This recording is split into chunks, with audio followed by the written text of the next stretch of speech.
Welcome every one. பச்சை பயிர் நேற்று நைட்டே ஊற வச்சுட்டாங்க. அதை தான் இப்போ நம்ம வடிகட்ட போகிறோம். ஒரு காட்டன் துணியை என்கிட்ட கச்சிப்பு தாங்க இருந்துச்சு. அதை எடுத்து அதில் கொட்டிட்டு அப்படியெல்லாம் தட்டி எல்லாம் முடிச்சுட்டு அதை அப்படியே கச்சிப்பு எடுத்து சுற்ற போகிறோங்க. சுற்றி புழிஞ்சிட்டு நம்ம என்ன பண்ண போகிறோம்னா நம்ம அது முளைக்கிறதுக்கான வழியை நம்ம ரெடி பண்ண போகிறோம்.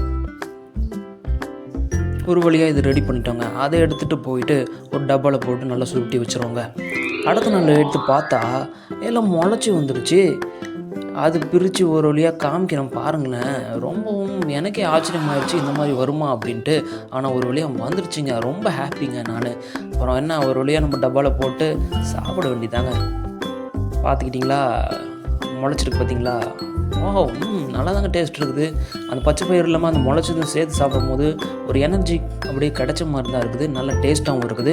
பாருங்கள், அந்த முளைச்சது எவ்வளோ பெருசு முளைச்சிருக்குன்ட்டு நல்லா டேஸ்ட்டாக இருக்குது. நீங்களும் ட்ரை பண்ணி பாருங்கள்.